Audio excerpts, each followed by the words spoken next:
Story 1. The house with too many cameras. In March of 2025, I moved to a small town where nothing ever happened. The kind of place where the grocery store closes early and people wave at strangers because there's no one else to wave at. I didn't know anyone besides a coworker who felt bad for me. So when she said her neighbors needed a house sitter for a week, I said yes without thinking. She described them as nice, just a little intense. That turned out to be the most accurate warning I've ever ignored. Their house sat off a rural road, surrounded by trees and empty fields. The kind of property that looks peaceful until you realize how far you'd have to run to find another human being. When I first met them, they were polite, but off. They didn't look at my face when I spoke. They looked at my hands, my posture, my throat, like they were measuring how easy it would be to overpower me. And they had cameras everywhere, not just outside. Inside too. Hallways, living room, kitchen corners, even the room they told me to use as an office. They laughed it off when I asked about it. The husband said, "Insurance. We run a business." I didn't push further. I told myself it was fine. People are weird, and I needed the money. The first night was normal. The second night was when things started to slide.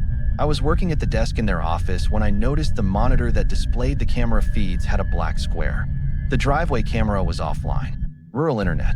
That was my first excuse. But then the dogs, two big ones that had been sleeping like rocks, suddenly jumped up and sprinted for the dog door like something had slapped them awake. They hit the yard barking like their lives depended on it.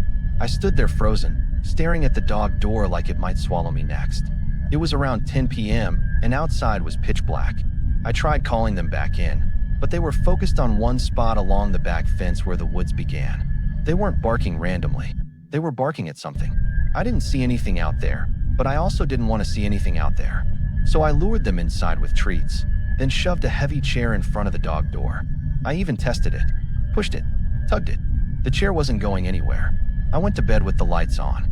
The next morning, I woke up late and immediately felt that wrongness. The house was too quiet. No claws on the floor, no panting, no tails thumping against furniture. I called their names. Nothing. My stomach tightened as I walked toward the back, and there they were. Both dogs were outside in the yard, trotting around like it was a normal morning. That made no sense. I walked into the living room and stared at the dog door. The chair I had wedged in front of it was no longer there. It had been dragged across the room and placed neatly in the corner like someone had put it away. Not knocked over, not chewed, placed. I felt a cold rush go through my scalp. I called my coworker, the one who introduced me to them, and asked her to come over. When she arrived, we searched the house room by room.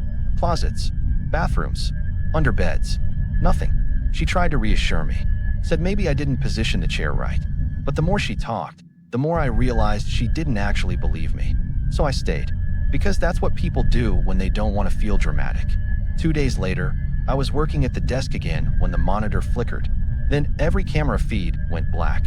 All of them. Not one. All. I texted the homeowners immediately. "Hey, all camera feeds just went offline. Want me to troubleshoot?"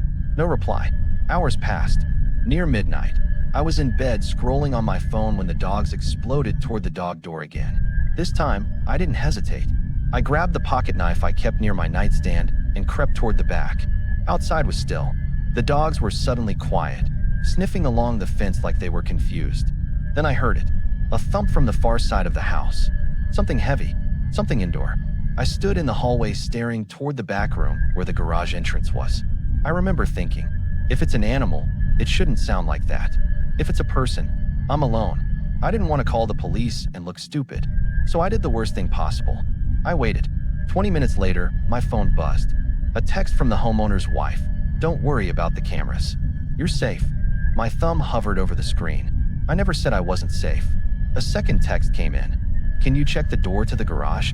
I'm worried it's open." The garage door was in the back room, the exact room the thump came from. I didn't respond. 2 minutes later, "Please check. I'm worried." Then my phone buzzed again. "I see you're awake." I went cold. They had at least one camera still working. They were watching me. I walked toward the back room with my phone in one hand, knife in the other, and opened the door as slowly as I could. The air inside felt different, like the room was holding its breath. And the door to the garage was open, just a crack, like someone didn't want it to latch. My phone screen lit my hand, and in that brief glow, I saw the outline of something pressed against the wall beside the garage doorway. An arm. A human arm. Bare skin. Too close. Too still. My body moved before my brain could. I slammed the back room door, locked it, grabbed my keys, and ran out the front door so fast I nearly fell off the porch. As I backed my car out, the garage doors started to rise. Halfway up, my headlights washed over the inside, and I saw him. A grown man crouched behind a box in the corner, staring at the driveway like he'd been waiting for me to step in. I didn't stop. I drove straight to the police station. They went to the house. They searched it. They searched the yard. They found no one. No signs of forced entry, just an open garage door. I sat in my car shaking and texted the homeowner's wife everything I saw. No reply.